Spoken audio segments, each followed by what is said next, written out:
नमस्कार दोस्तों, मैं हूं राहुल राय और आप देख रहे हैं मेरा YouTube channel physics by Rai. Sir, हम बात कर रहे हैं फिजिक्स के हर टॉपिक के टॉप 100 क्वेश्चंस की। ठीक, तो क्वेश्चन नंबर 64 देखते हैं। रोटेशनल मोशन का सेंटर ऑफ मास पर बेस्ड क्वेश्चन बहुत ही बढ़िया है। क्वाड्रेंट का क्या होगा सेंटर ऑफ मास की पोजीशन क्वाड्रेंट की, या फिर अगर मान लो कोई एंगल बन रहा है, सिर्फ आर्क है ना, आर्क टाइप से बन रहा है, तो फिर क्या होगा उसके डिस्क के जो पार्ट है उसकी सेंटर ऑफ मास की पोजीशन।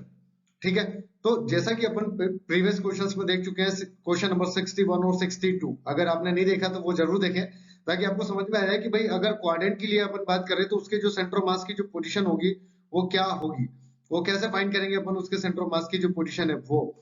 ठीक है, तो जो सेंटर ऑफ मास की पोजीशन होती है क्वाड्रेंट के लिए, जैसे अपन ने सेमी सर्कुलर डिस्क के लिए बात की है, इससे प्रीवियस वाले क्वेश्चन में अगर मान लेते हैं कि ये पॉइंट ओ है, ओरिजिन है, तो इसके जो सेंटर ऑफ मास की पोजीशन होगी वो कितनी होगी कि जो डिस्क की होती है सेमी सर्कुलर डिस्क की वही होगी। ठीक, मतलब 4r/3 पाई, एक्स में भी और वाई में भी। अब ये ऐसा क्यों होता है? ठीक, तो आपको उसका जवाब मिलेगा क्वेश्चन नंबर 61 एंड 62 में। ठीक है, ये हमने पूरे तरीके से वहां पर डिस्कस किया है। ये जो है ये क्या है, हमारे पास एक डिस्क है, उसके लिए बात करें कि उसके क्वाड्रेंट की सेंटर ऑफ मास की पोजीशन क्या होगी। मैं ऐसा इसलिए आपको बता रहा हूँ ये वाला टॉपिक, क्योंकि इस पर बेस्ड प्रीवियस ईयर में जेई में क्वेश्चंस आए हैं।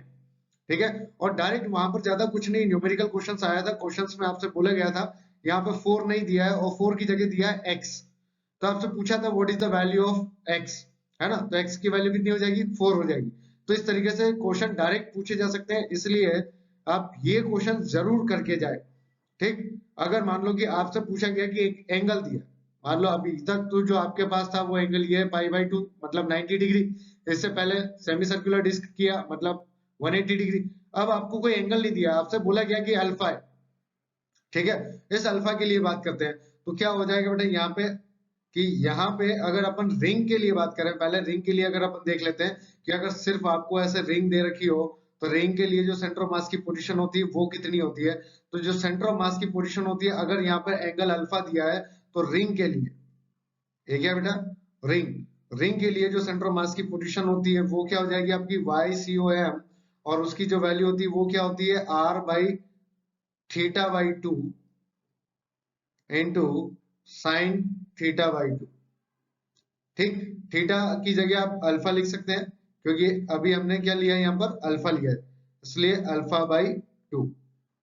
ठीक है, ये वैल्यू होती है किसके लिए भाई, रिंग के लिए।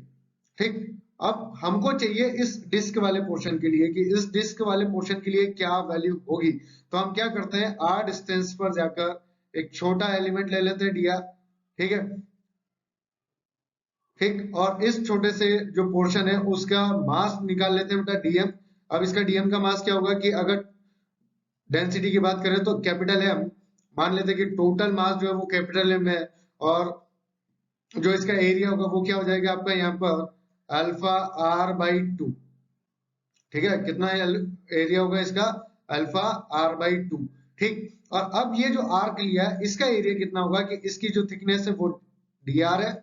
ठीक, और आर्क की जो लेंथ होती है वो कितनी होती है बेटा r थीटा, मतलब r अल्फा अपना यहाँ पर ये हो जाएगा। तो इससे क्या मिलेगा अपने को, टोटल एरिया ऑफ इस जो छोटा सा पोर्शन है उसका, है ना, dr का। ठीक, अब आगे देखिए, अपने को m मिला। ठीक, तो इसको डीएम को अगर अपन यहाँ पे लिखें तो डीएम को और अच्छे से सिंप्लीफाई करके लिखें तो क्या हो जाएगा बेटा, 2 capital M by alpha R, ये जो अल्फा अल्फा है वो क्या हो जाएगा आपका यहाँ पर कैंसिल आउट हो जाएगा, तो इसको कैंसिल आउट कर देते हैं अपन यहीं पर।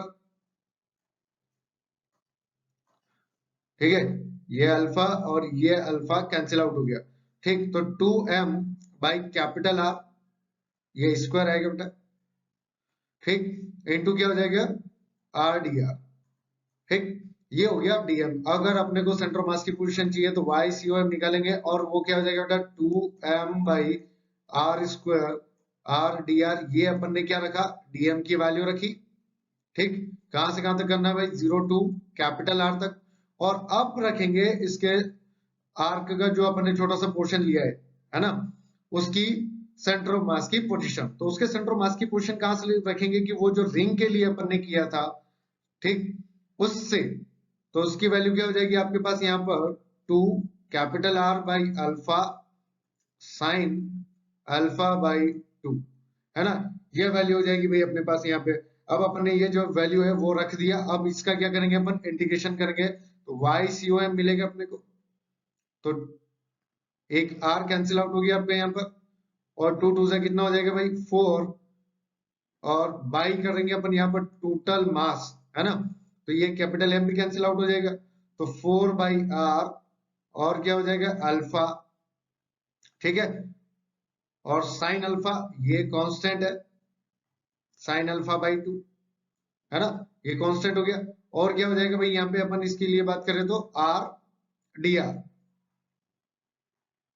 ठीक है। अब क्या किया जाएगा, इसका इंटीग्रेशन करेंगे अपन यहाँ पर, ठीक है। और कहीं कुछ बाकी रह गया क्या, R dr हो गया अपना, ठीक है भाई। एक सेकेंड, अपन ने थोड़ा सा गड़बड़ कर दिया, यहां पर आएगा स्मॉल r एक्चुअली, ठीक है। ऐसा क्यों हो रहा है, क्योंकि अपन स्मॉल r के लिए बात कर रहे हैं, तो ये स्मॉल r बाई अल्फा हो जाएगा, तो ये हो जाएगा आपका r स्क्वायर, और alpha as it is same, और ये होगा r स्क्वायर, ठीक है। हाँ भाई, अब क्लियर एकदम। अब क्या करना है अपने को, सिर्फ इंटीग्रेशन करना है 0 टू कैपिटल R। तो इंटीग्रेशन करेंगे तो क्या आ जाएगा यहाँ पर 4 by R square alpha sine alpha by 2, और यहाँ पे क्या हो जाएगा भाई, इसके लिए वैल्यू हो जाएगी आर क्यूब, तो कैपिटल R क्यूब बाई 3, ठीक है। तो ये कैपिटल R क्यूब है, और नीचे जो है वो R स्क्वायर है, ये कैंसिल आउट हो गया आपका, ठीक। तो YCOM की जो वैल्यू आ जाएगी वो क्या आएगी भाई अपने पास, कि YCOM इज इक्वल टू हो जाएगा बेटा 4R by 3 alpha sine alpha by 3, ठीक है। इस तरीके से अपन क्या निकालेंगे, सेंटर ऑफ मास की पोजीशन। अभी रुके देखें, ये जो आया ये किसकी वैल्यू आई आपके पास, ये आई position of centre of mass of the arc, ठीक है, जो डिस्क है उसके पोर्शन की, ठीक। अगर रिंग के लिए बात करें तो ये कितना है, R बाई अल्फा बाई 2, यहाँ पर भी वही हो रहा है, ठीक। पहले अपन ने जो बात किया था वो, उसके लिए क्या वैल्यू आती है भाई 4R बाई 3 पाई आती है अपने पास, ठीक। तो इसके लिए बात करेंगे तो यहाँ कितना हो जाएगा 4R बाई 3 पाई, पहले होता था यहाँ पर पाई, ठीक है। अब यहाँ कितना हो जाएगा 4R बाई 3 अल्फा, अल्फा क्या हो गया आपका, एंगल हो गया, ठीक। और साइन अल्फा बाई 3, तो यहाँ पर जो भी आपको एंगल मिलेगा आप उसके हिसाब से क्या कर सकते हो, वैल्यू पुट करके आंसर ला सकते हो, ठीक है। तो ऐसे सिंपल तरीके से अपन क्या निकाल लेंगे भाई, की value of centre of mass of the arc of the disc, ठीक है, क्लियर।